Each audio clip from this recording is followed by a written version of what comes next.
As of March 13, 2025, Russia has presented a rigid set of demands to the United States, insisting on conditions that include Ukraine's abandonment of NATO aspirations and recognition of its claims over Crimea and 4 eastern provinces. This reflects a long-standing strategy to dictate the war's outcome.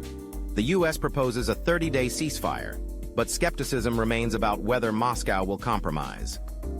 With both sides entrenched, the stakes are high, and the potential for a frozen conflict looms large. In a summary of Russia's demands for an end to the Ukraine war, according to many reports, Russia has given the United States a list as follows in which they demand possible that help them put a halt as fast as possible to end the war. In Ukraine and Russia, the Ukrainian people will re-establish relations with Washington, D.C. The United States is pushing a proposal for a 30-day ceasefire, which has been put in so they time not to derail its proposal, especially by Reuters that offend echoes from other news outlets like fake news outlets like Fox News and CNN. This move takes place amid ongoing diplomatic conflict. What is known, for what real stakes, are a matter in the outline about the war. What we see here. Russia has made these demands before, and they are not new at all. Rather, they are previous policies that have been handed down long ago and placed in the hands of the Ukrainian people. Now, President Putin has placed his biggest fear in the hands of President Trump. President Putin's biggest fear is having U.S.-made rockets in his next-door neighbor's backyard. Therefore, he is telling all the NATO members to stand down and take a hard look at the big picture. He feels picked on. He wants you to look at his point of view and understand his predicament straight up now. According to people who know about the talks, they include Ukraine should think hard and try to abandon its dreams of NATO ambitions. Now will only happen if Moscow signs off the plan in blood on the dotted line in dark red ink. He plans to put a stop to any alliances against his plan on the eastward front. That started right after the creeping up began after the Cold War, and put any possibility of any type of new foreign troops powers, a ban on deploying non-Ukrainian forces in the country, aimed at keeping Western boots off Russia's doorstep.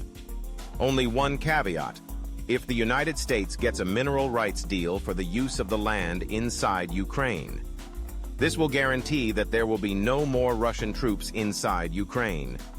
And they would like having the international recognition of Russian ownership of Crimea and 4 eastern provinces, Donetsk, Luhansk, Kherson, and Zaporizhia, solidifies Putin's land grabs in 2014 and 2022.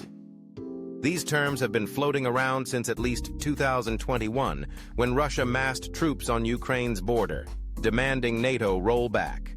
They're broad, uncompromising, and signal Moscow's intent to dictate the war's endgame. Why do I believe that timing is everything?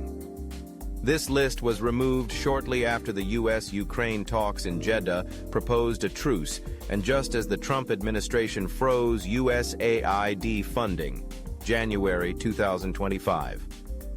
Russia's counterattack suggests that Washington's resolve under the new leadership is being tested.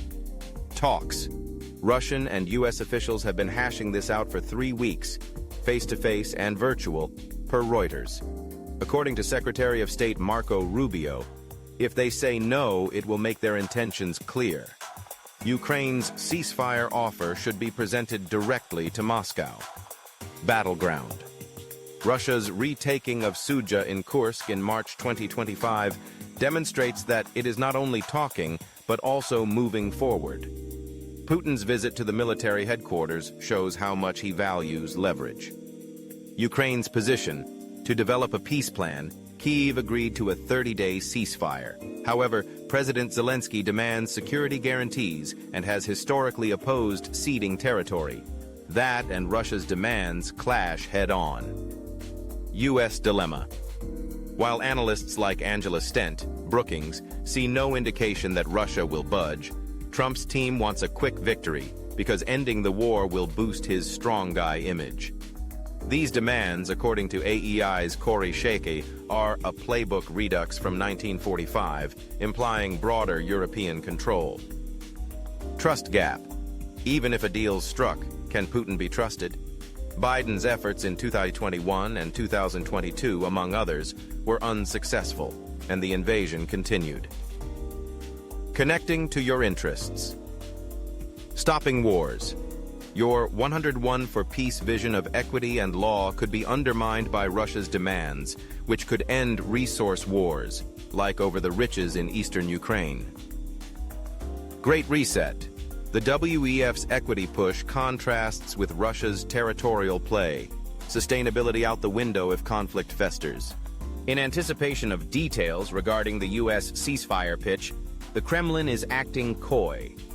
Rubio is betting that Moscow will either say yes or no to Putin's final plan. If it's yes, the devil is in the details. Will Ukraine swallow this pill? If it's no, expect more battlefield grind.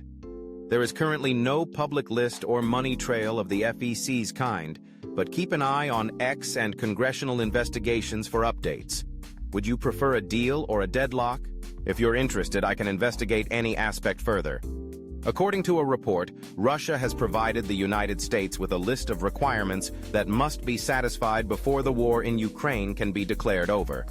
The requests also aim to reset relations between the Kremlin and Washington, D.C. Russia has so far refused any concessions and has been opposed to anything other than a permanent resolution to the conflict. An updated look at Russia's demands for an end to the Ukraine war.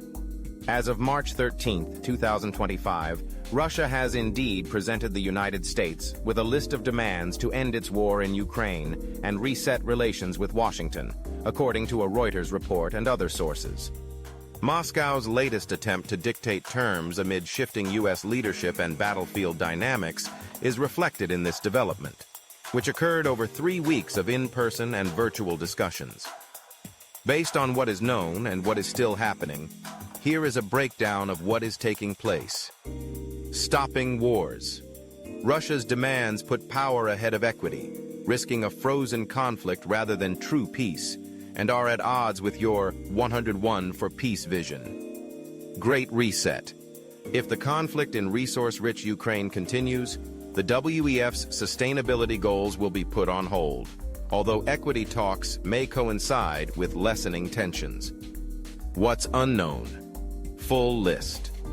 The exact wording of Russia's demands isn't public. Reuters cites broad terms, but specifics matter. U.S. will Trump budge, retaliate, or sideline Kyiv? According to Rubio, if they say no, we'll know their intentions. A wait-and-see strategy is suggested. Next steps. No summit set, but Putin's invited Trump to Moscow. The 30-day truce remains uncertain. The conclusion. Russia's laid out a hardline list. No NATO, no troops, its claimed land locked in, aiming to end the war on its terms and reboot U.S. ties. The United States remains the wild card because it and Ukraine are both refusing to change. Data's thin, no leaked documents yet, but the standoff's real. Deal or no deal? It's too soon to say, but this is a high-stakes game. Do you want to investigate any aspect, such as Trump's play or Putin's endgame? I will be present for any future results. Please let me know how you feel. I need you to write down your feelings below and show this to your friends and family.